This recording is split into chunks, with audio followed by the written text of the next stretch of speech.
Ah, come in. Did you call for me, Chief Wayne? Ah, good morning, Naomi. It seems the FBI needs your expertise. I'd like you to head over to the scene immediately. I'm a medical examiner, not a police officer. Don't be like that. I can't just turn the government down. Fine. Well then. Oh, and Naomi, one more thing. Here's our liaison from the FBI. You should meet him. You? Special Investigator Naval. Pleasure to meet you, Doctor. Yes. Nice to meet you too. What are you doing? You, an FBI agent? This must be a joke. Please keep your voice down. It's been a while, hasn't it? I didn't have the luxury of witness protection, like you. Just shut up. I'm only here because it's my job. I have nothing to do with you faking your way into the FBI. And don't you ever talk about my past again. Whatever you say, ma'am. Good. Whoa, where are you going? To the crime scene. Send the address to my GPS. Oh, I'll have them bring the car around. You are waiting here. Tell your people on site I'm coming.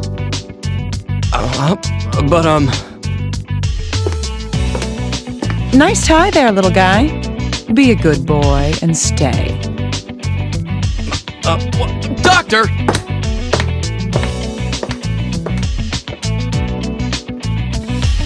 Oh, well.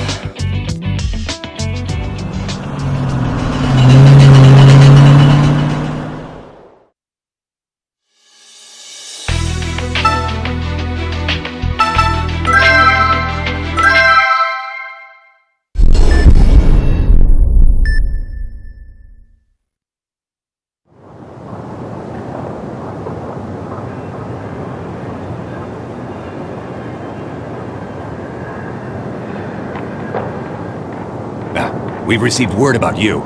Miss Kimishima, is it? Good. This'll make things easier. Where's the victim? He's over here. This way, please. Victim is Dennis Taylor, 30-year-old male. Neighbor called in the fire. The fireman found him. The knife in his hand matched the cut wounds. Probably suicide. Huh. What's this? Oh, that's where the fire started, likely before the suicide.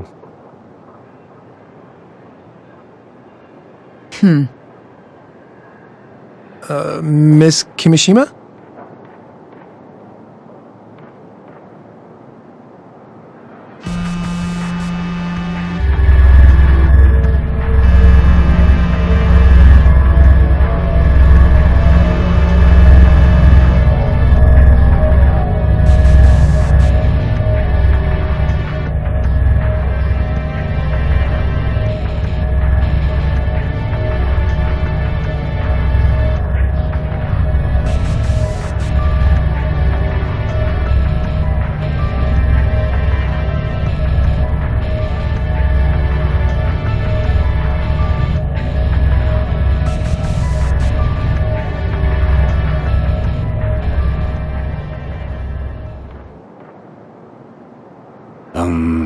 Are you feeling all right?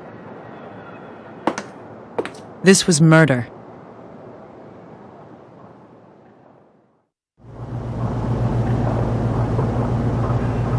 Send the corpse to CIFM immediately. I'll examine it. I want all finger and footprints found in that room. If you find anything, contact me directly. I'll be at the lab.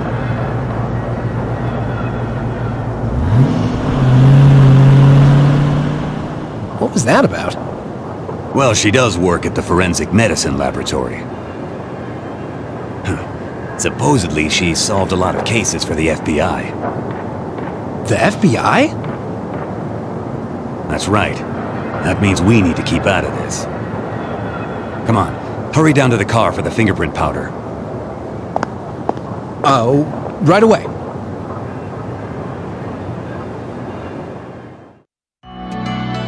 Let's begin. This is Dr. Naomi Kimishima, ID 422194. Hey, little guy. Tell me what we know so far about this. Oh, right. The victim's 30-year-old Dennis Taylor. At 3:30 p.m., someone in the same building reported a fire. The firefighters found the body in bed 20 minutes later. He had a knife in one hand and a deep wound on his wrist. The door was closed and chained. It's being ruled suicide. Nonsense. Is that your personal opinion or your FBI training? Look, isn't that the most reasonable fitting explanation? I thought people learned when they grew older.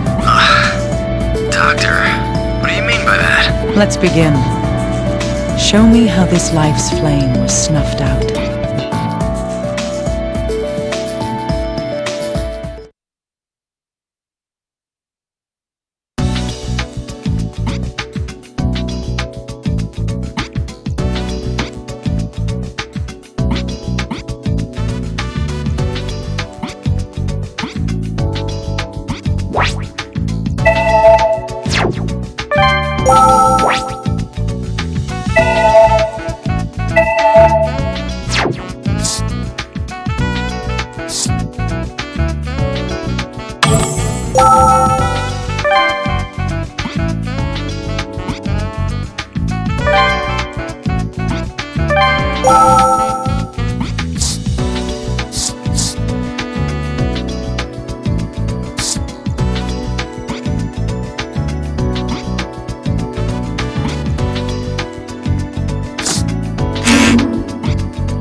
This wound on the wrist is believed to be the cause of death. Even though this looks like a self-inflicted wound made with a sharp knife, there's something unnatural about it.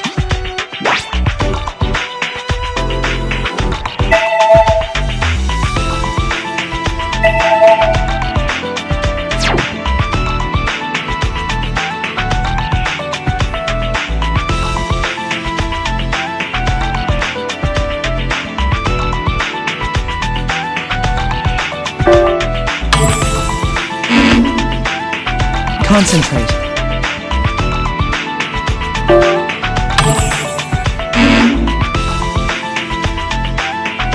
What could I do with that?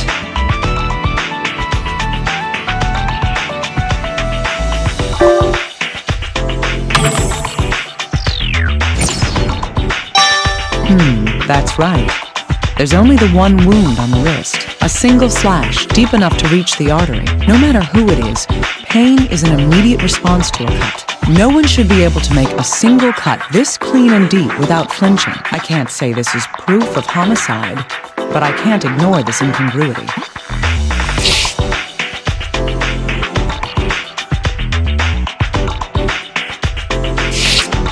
Is this a bruise? It's oddly shaped, though.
Yes, there appear to be spots of hemorrhaging in the eyeballs. This isn't a common condition. Perhaps I should ask Little Guy about it.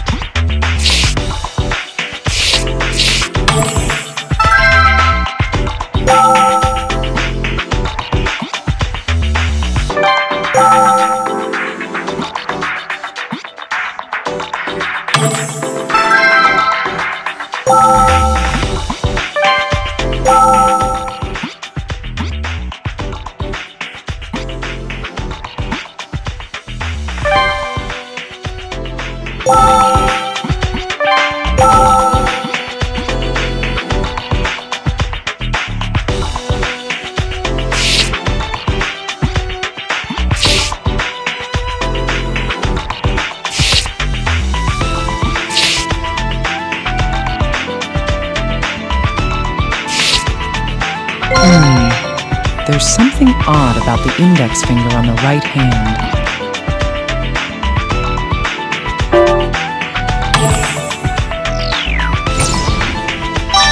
Indeed. We can't say what's wrong with it for sure until it's sent in for analysis, though.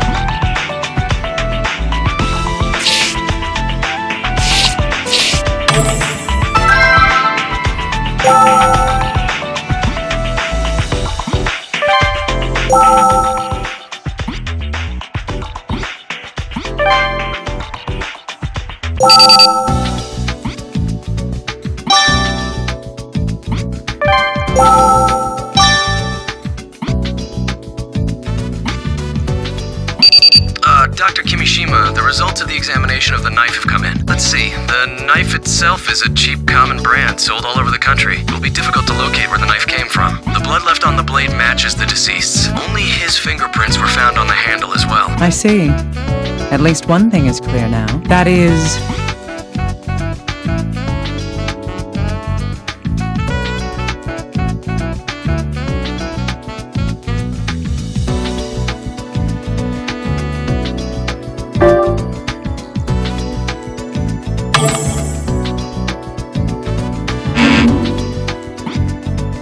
that was careless.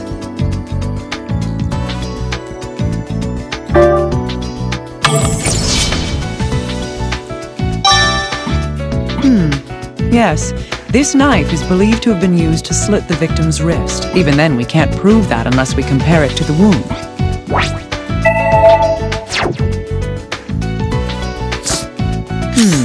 The shape of the knife blade corresponds with the wound found on the wrist. This means that...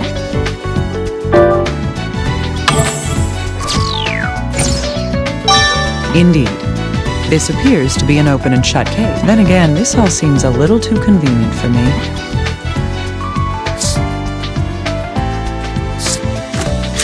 There's no mistake. This finger is fractured. Can you send me the details? We'll get an x-ray performed as soon as possible. Oh, and I have one more piece of good news, Dr. Kimishima. I've received a recording from HQ of a witness's account. Great, that will be useful. Who's the witness? It's the deceased's neighbor.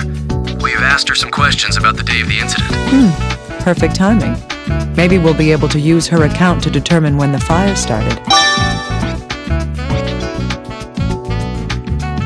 I'll send the data over to you. Please check it using the recorder in your room.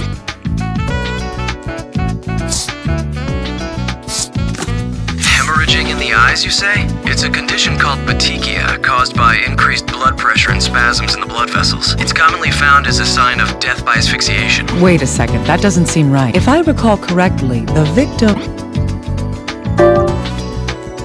The cause of death was thought to be hemorrhaging from a slashed wrist. If the cause of death is asphyxiation, it's possible that we are dealing with a homicide.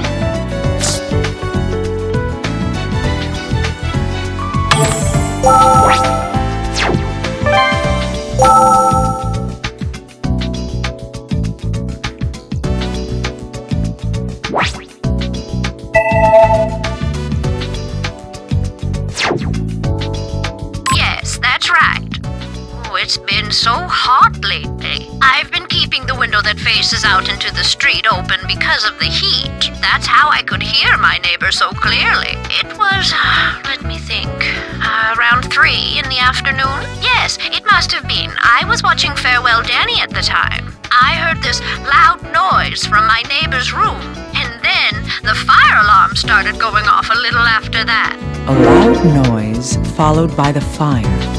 That may be a clue.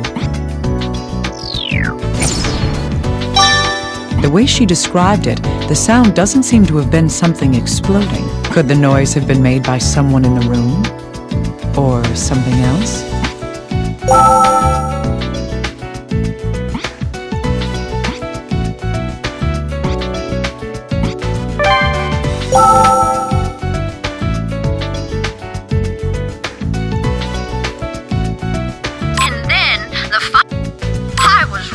Surprised. I think it was about 10 minutes. I looked out the window and saw smoke coming from next door. I ran over to my neighbor's door, but nobody answered when I pounded on it.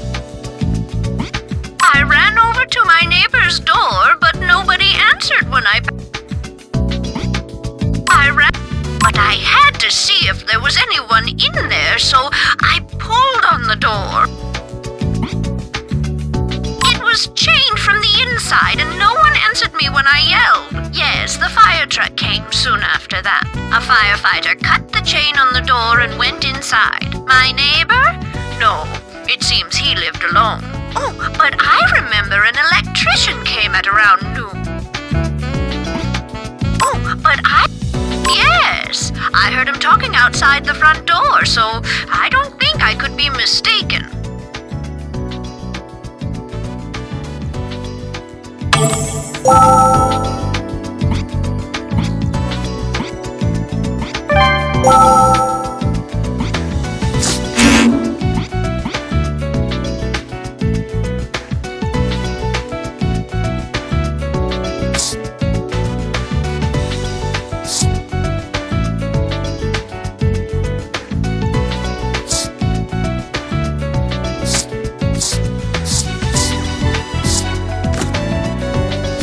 The room was sealed, and the neighbor heard the sounds at around 3 p.m. The fire occurred not long after that. What we can deduce from that is...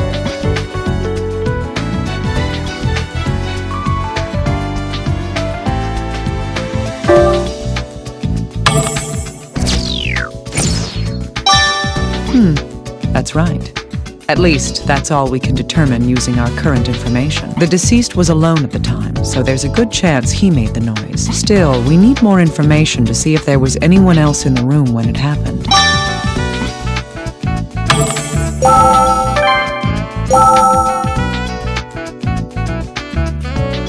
Yes, that's right. Oh, it's been so hot lately. I've been keeping the window that faces up.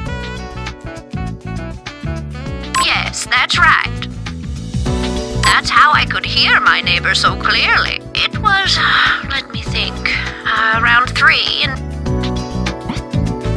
Yes, it must have been. I heard this loud noise from my neighbor's room. And then the fire alarm started going off. I was really... I think it was about 10 minutes. I looked out the window and saw smoke coming from next door. I ran over to my neighbor's door. But I had to see if there was anyone in there, so I pulled on the door. It was chained from the inside, and no one answered me when I yelled. Yes, the fire truck came soon after that. A firefighter cut the chain on the door and went inside. My neighbor? No, it seems he lived alone. Oh, but I remember an electrician came at around noon. Yes, I heard him talking outside the front door, so I don't think I could be mistaken. Oh, but So an electrician had come to the deceased's room that day at around noon. That was much earlier than when the fire supposedly started, but we should investigate it.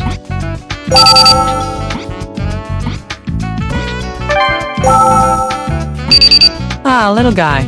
Perfect timing. It seems an electrician entered the deceased's room around noon on the day of the incident. If he's talked to your people, can you ask them for the recordings of the interview? All right, I'll contact them immediately. Please do.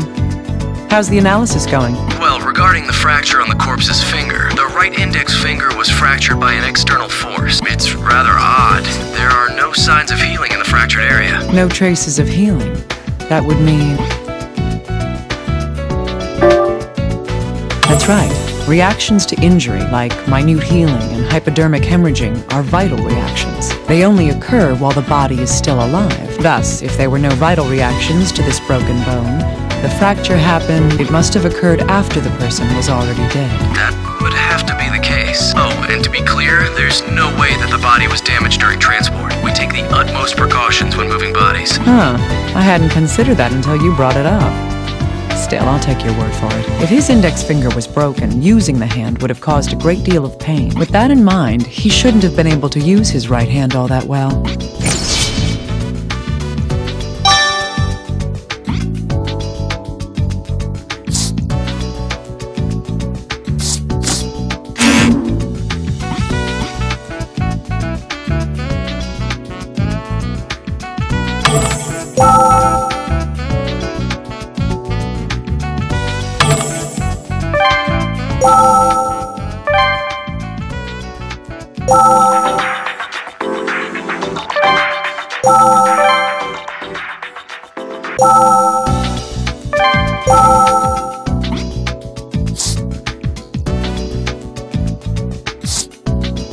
There was a wound in the left wrist and a fractured finger on the right hand. This seems odd because...